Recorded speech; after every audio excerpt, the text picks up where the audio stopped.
Swastiastu. Di sini kami akan menjelaskan mengenai sejarah perkembangan agama Hindu di Eropa. Kami dari kelas 12 IPS 2. Perkenalkan, nama saya Ibu Siti Airani Anastasia, nomor absen 7. Perkenalkan, nama saya Dipa Mahadewi, absen 18. Perkenalkan, nama saya Kak Debi Pranatania, nomor absen 19. Di sini saya akan menjelaskan mengenai sejarah perkembangan agama Hindu di Belanda. Hindu adalah agama minoritas di Belanda, mewakili sekitar 1,0% dari populasi Belanda pada tahun 2019.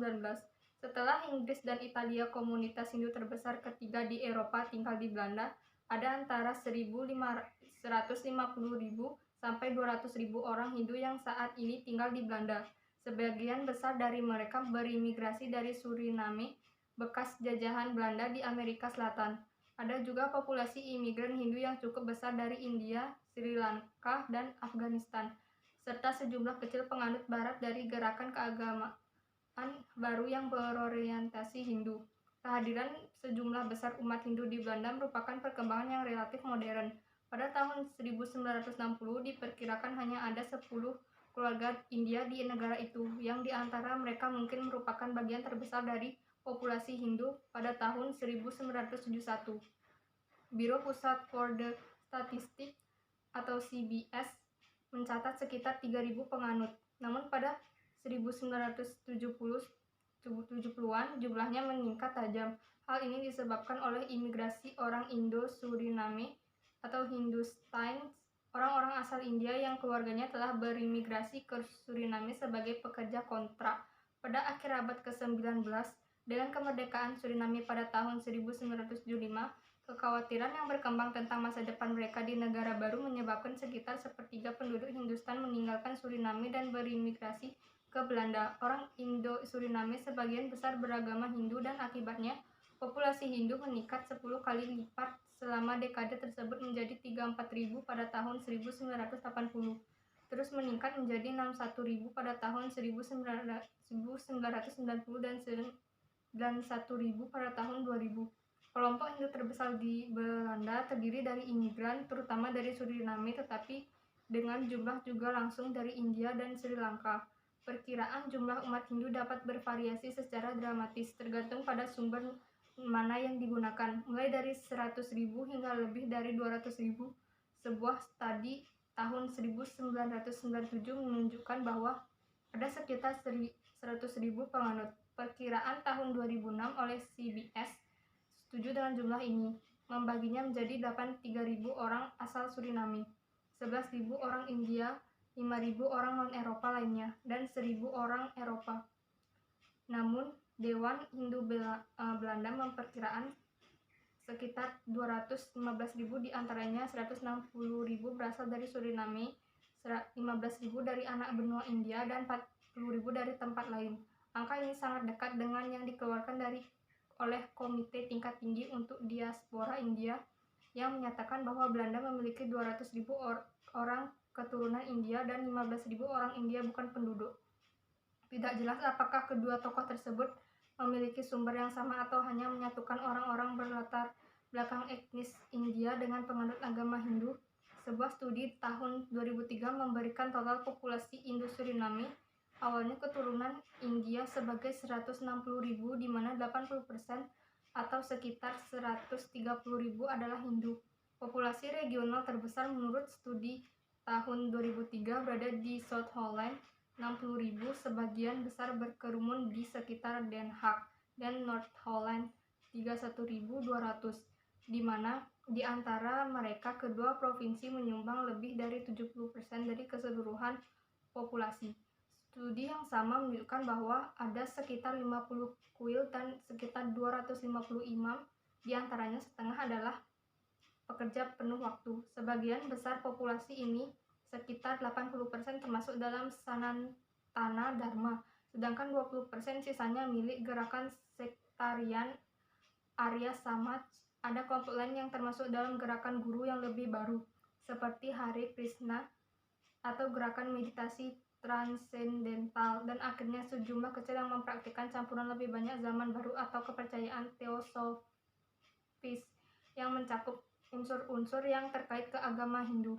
Agama Hindu dianut oleh 5,2% penduduk Sint Maarten. Umat Hindu diwakili oleh organisasi Hindu Maarten yang mengadakan satsang atau doa rutin di Gedung Matahari setiap hari Minggu pertama dan ketiga setiap bulan. Perkembangan sejarah di Belgia.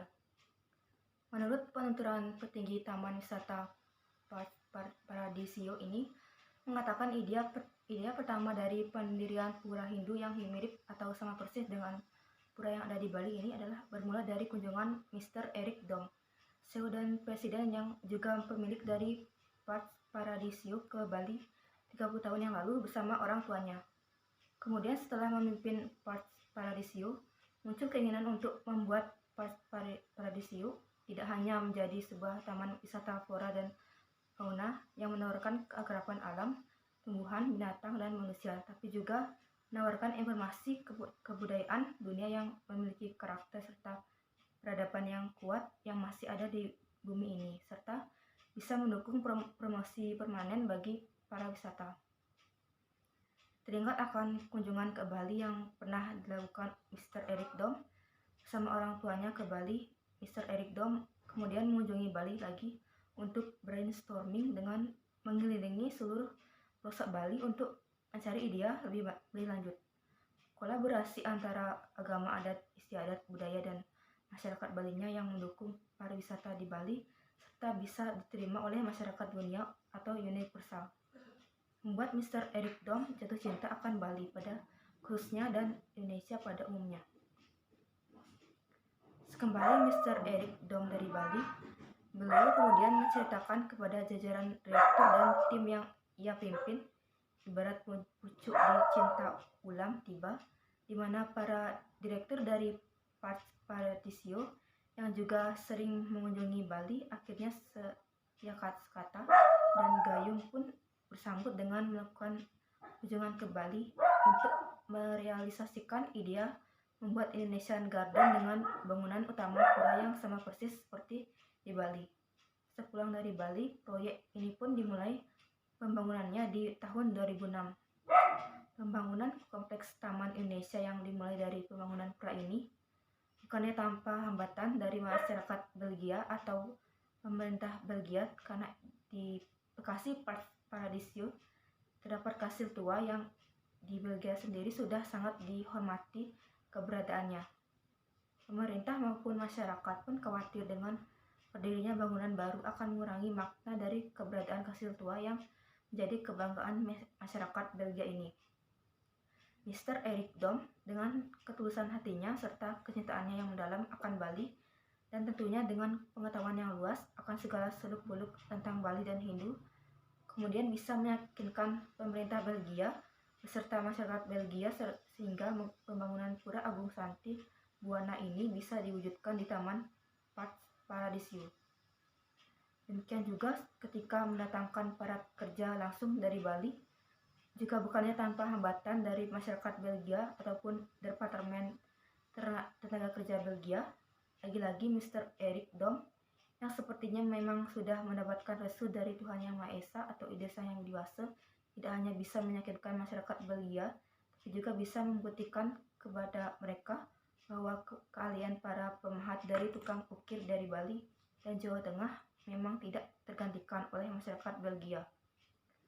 Ketika tukang ukir dari Bali sedang bekerja memahat dan mengukir batu menjadi sebuah patung, masyarakat Belgia memang dibuatkan terkagum-kagum dengan mereka seolah-olah tidak percaya karena mereka terbiasa bekerja dengan mesin.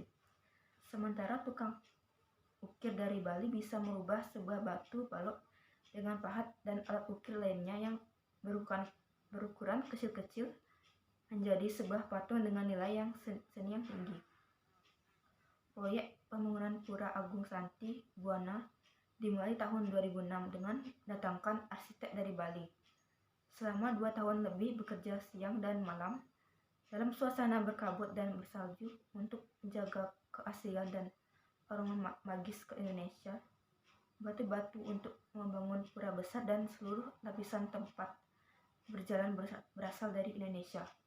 Sekitar 320 kontainer batu-batu candi diimpor dari lereng Gunung Merapi, Jawa Tengah.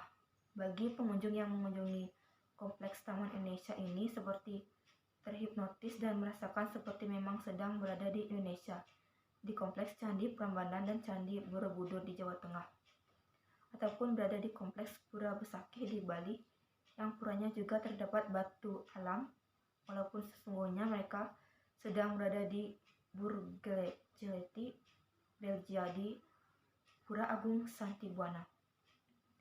Peresmian Pura Hindu dan Taman Indonesia.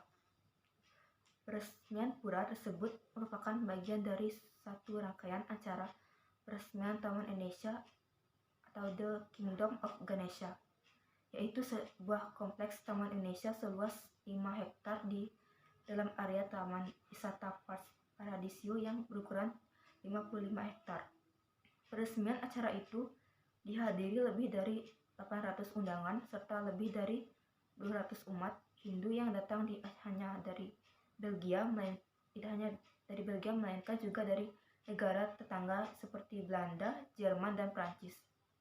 Setelah berakhirnya rangkaian acara peresmian yang dilangsungkan pada hari Senin 18 Mei 2009, selanjutnya adalah giliran masyarakat Bali yang berdomisili di Belgia pada khususnya atau yang berdomisili di Eropa untuk terus melestarikan keberadaan pura ini melalui persembahyangan rutin sehingga spirit dan aura dari Pura Agung Santibuana ini terus bersinar. Walaupun sesungguhnya pura ini adalah milik dari Mr. Eric Dom, namun di akhir proses upacara peresmian Mr. Eric Dom sempat berbincang-bincang dengan pemimpin agama yang memimpin jalannya upacara saat itu dan mengatakan, "This temple is for you," atau pura ini adalah untuk Anda umat Hindu di Belgia atau Eropa. Oleh karenanya adalah kewajiban masyarakat Bali atau umat Hindu yang bermukiman di Belgia atau di Eropa untuk melaksanakan ritual upacara setiap 6 bulan sekali atau melakukan persembahyangan di bulan purnama setiap bulannya sehingga spirit dan aura pura tersebut terus terpancarkan. Di Britania Raya dibawa oleh imigran dari kawasan Asia Selatan, di mana wilayah tersebut dulunya adalah salah satu daerah koloni kerajaan Inggris. Kedatangan imigran beragama Hindu di Britania Raya dibagi dalam 3 gelombang. Yang pertama, gelombang di India, yaitu tahun 1147 memperoleh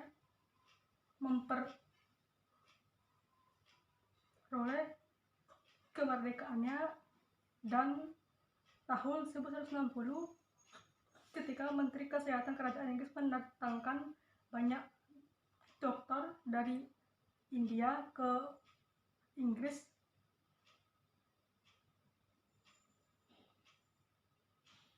untuk bekerja. Dan gelombang kedua tahun 1170 yang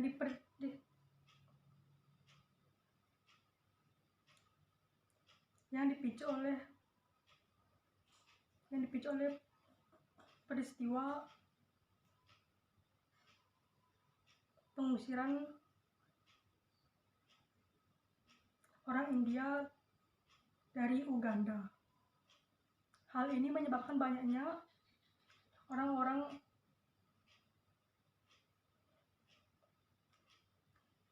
India yang beragama Hindu dari negara-negara di Afrika Timur bermigrasi ke negara Indo koloninya,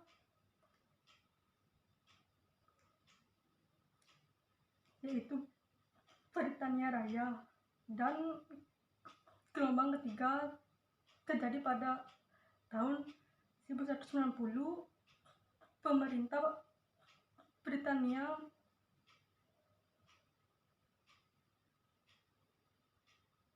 mengeluarkan kebijakan imigrasi dengan membuka kesempatan luas bagi negara luar untuk menuntut ilmu dan menjadi imigran di Britania Raya. Oke, segitu penjelasan kami mengenai sejarah perkembangan agama Hindu di Eropa. Kami tutup dengan Paramasanti. Om Santi Santi Santi.